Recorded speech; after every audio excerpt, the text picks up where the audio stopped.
the cast, it works. Brave One is one of those films, once again, is trying to be like Death Wish. But at least I saw the demise of the villain, though, and stuff like that. But that doesn't save the film to me. I mean, they gave it on TV. I'll watch it. Would I buy it? No. No, but Rolling Vengeance is better. And any other recent revenge films today that are actually good? I can't think of it. Death Sentence. Okay, Punisher, the 2004 Punisher.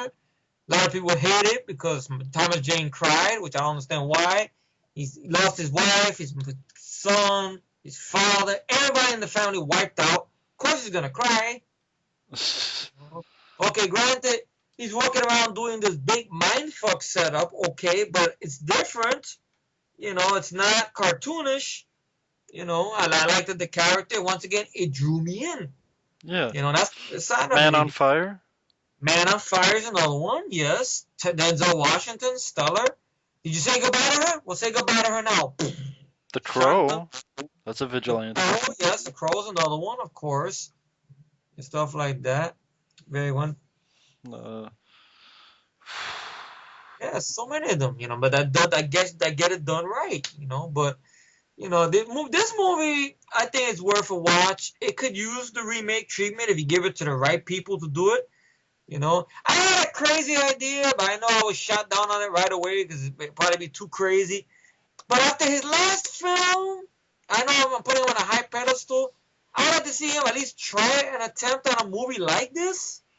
And of course, that's Uwe Boll. No, Adam. I know. Uwe Boll. What are you smoking? Adam Green, I know. Yeah, and stuff. But once again, I would like to see him attempt an action film before I know he can handle a revenge movie and stuff. Whereas after Frozen, I mean, what he did with the cast and with the actors drawing you in, I thought maybe he could apply that to a movie like this, you know, without being like Death Wish or like this motherfucker's movie with the border and fist in your face bullshit and everything like that. But this film, I can see myself getting it. It's sad that this film has not made a DVD format anywhere on Earth. It should get it. I don't think it's that bad of a film. I mean, we complain a little bit about, okay, you could use the practical effects and everything, but it's still it's a decent watch of a movie. Yeah, I agree. I mean, it's worth a look. I mean, granted, I have problems with the film. You know, I think it could be better. Mm-hmm. But at the same time, I don't really think there's a good reason why it's not out on DVD. Yeah. I think there's dozens and dozens of films that don't deserve to be on DVD, like at all. Exactly. I Stand the Grave, the original one, that got a Blu-ray with features. Why? I will never understand.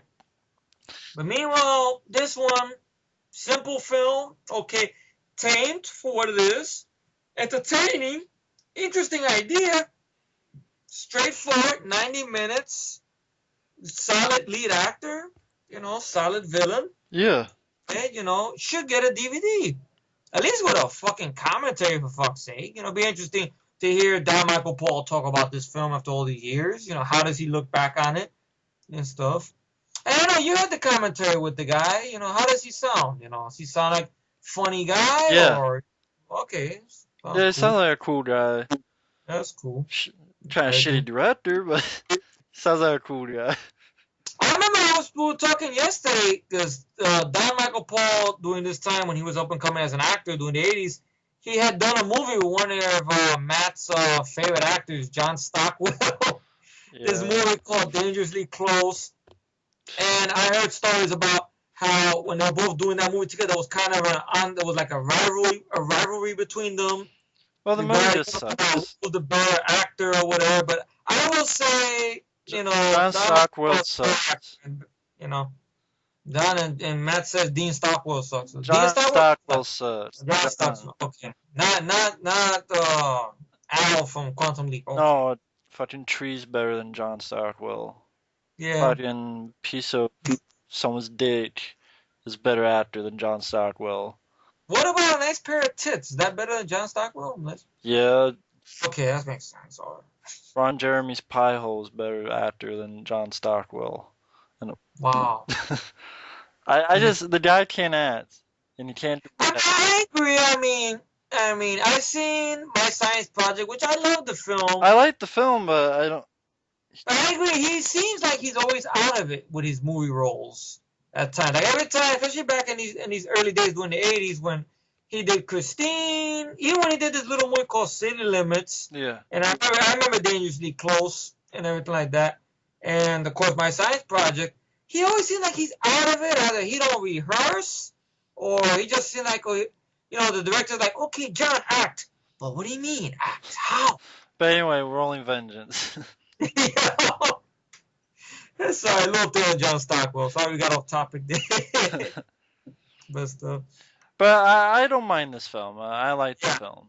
It's a real crime it's not on DVD, and stuff. And everybody did a good job. The lead girl, Lisa Howard, was cute to look at, not bad. And everything like that. Ned Beatty was great. The writer for this film, I don't know if I mentioned it already, is Michael Thomas Montgomery.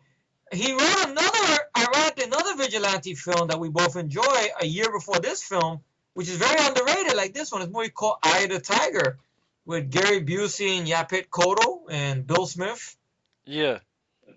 Very good revenge vigilante movie, another one. And that got a DVD. Now, that got a DVD. This should get a fucking DVD at least. Yeah, that's true. Yeah.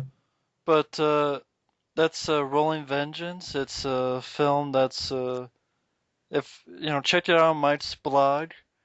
The link is there because it would be almost impossible to find this film to watch anywhere else. Yeah. It's not going to be on YouTube, just a few instances of nudity. Yeah. DVD, like we said, it's not on DVD. At all, which is sad. I mean, it's not the end all be all. I mean, I'm not going to say, oh, this movie's awesome, spectacular. I can't, and be honest with it.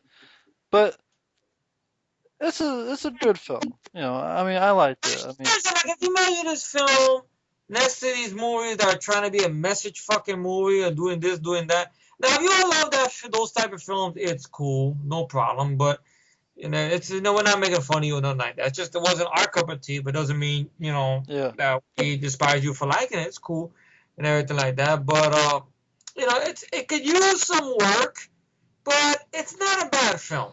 It's actually a good movie. It is not the one. It was an end all be all, like you said. Yeah. Okay, it's not one of those films and everything like that, but it's a good watch. I mean, straightforward. 90 minutes. Not a boring moment in the film. I mean, it moves pretty quick. Yeah, if I gave it a grade, it'd be like a 7 out of 10. It's a good one. Yeah. I gave it. I believe it was. I think it was like an 8.5 out of 10, almost a 9. I think it was a 9. Yeah. Like the one I was talking about yesterday, about a 9 and stuff like that. Because I like that. I love that idea. A monster truck fucking people up, but you could use the splats though. But it's a good idea. I like it. And plus, once again, when you guy or the actor, the lead draws you in, that's the good sign. You got a good actor there, actress, actor, actress. And with me, it was always Savage Streets or, of course, Class of 1984. That draw you in. That's the best thing to do. Because if an actor or actress cannot draw you in, then he's not doing his job. Then he won't give a fuck. Exactly. But here, he draws you in, you care. Yeah. It works. So, I guess... So anyway, that's Rolling Vengeance. It's a pretty decent vigilante monster truck movie. Definitely check it out. And the only one of its kind, if you think about it. That's true. Monster truck vigilante movie, redneck exploitation. And I am Rambo Rat for Life, and for this review, I've been joined with. Yes, Efree, folks, and thank you once again, Matt, for having me. It's nice to be on here with you guys. Talking to all you out there, and bullshitting my brother from another mother over here. No problem. And, all right, so I guess that's it for the review. I guess thank you all for listening to us, and yeah, everybody have a good night. Say your prayers and make sure you park your rating to your girl tonight. Yes! Bye bye. Bye-bye. Ciao. Ciao. Right. Not a clue. No enemies, huh? Not since the Gooks. Ain't life grand? Been a lot of accidents happening around here lately. What do you hear about Big Joe Rosso's rig flipping? Oh, that was a shame. Wasn't that a shame? Yeah, I can't drive. You slipped in the shower? No. Tripped over my dick. Really? I know how you feel. Happens to me all the time.